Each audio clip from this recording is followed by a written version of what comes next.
అనుదిన బైబుల్ ద్వితీయోపదేశకాండం 18వ అధ్యాయం.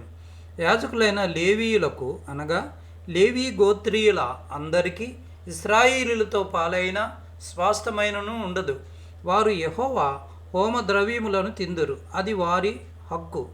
వారి సహోదరులతో వారికి స్వాస్థ్యము కలుగదు. యెహోవా వారితో చెప్పినట్లు ఆయనే వారికి స్వాస్థ్యము. జనుల వలన అనగా ఎద్దు గాని గొర్రె గాని మేక గాని బలిగా అర్పించు వారి వలన యాజకులు పొందవలసినదేదనగా కుడి జబ్బను 2 దవడలను పొట్టను యాజకునికి ఇయ్యవలను. నీ ధాన్యములోను నీ ద్రాక్షారసములోను నీ నూనెలోను ప్రథమ ఫలములను నీ గొర్రెల మొదటి బొచ్చును అతనికి ఇయ్యవలను.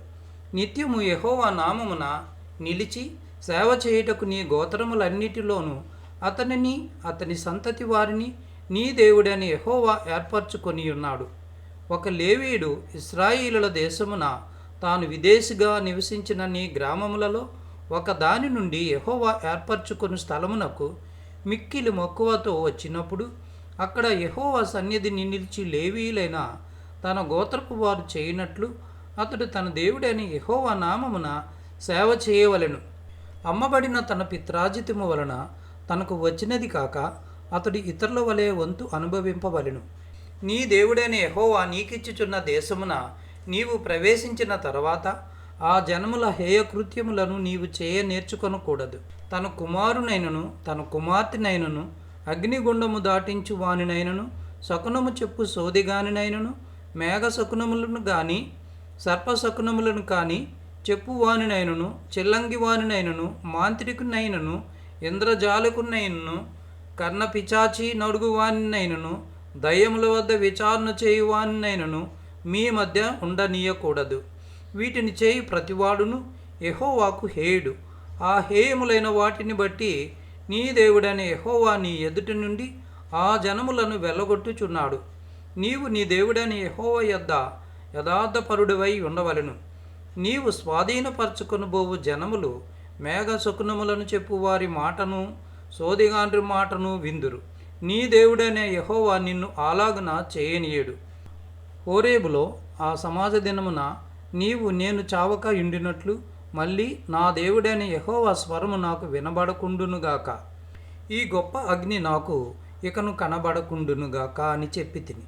ఆ సమయమున నీ దేవుడైన యెహోవాను నీవు అడిగిన వాటన్నిటి చొప్పున నీ దేవుడైన యెహోవా నీ మధ్యను నా వంటి ప్రవక్తను నీ సహోదరులో నీ కొరకు పుట్టించును. ఆయన మాట నీవు వినవలెను. మరియు యెహోవా నాతో ఇట్లనెను, వారు చెప్పిన మాట మంచిది. వారి సహోదరుల్లో నుండి నీ వంటి ప్రవక్తను వారి కొరకు పుట్టించెదను. అతని నోట నా మాటలు నుంచుదును. నేను అతనికి ఆజ్ఞాపించినది యావత్తును అతడు వారితో చెప్పును.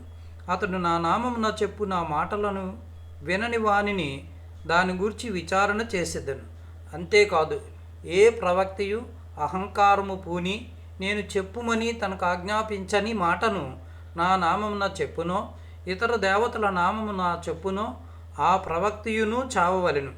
మరియు ఏదొక మాట యెహోవా చెప్పినది కాదని మేమెట్లు తెలుసుకొనగలమని మీరు అనుకొనిన ఎడల ప్రవక్త యెహోవా నామమున చెప్పినప్పుడు ఆ మాట జరగకపోయిన ఎడలను ఎన్నడూనూ నెరవేరకపోయిన ఎడలను అది యెహోవా చెప్పిన మాట కాదు.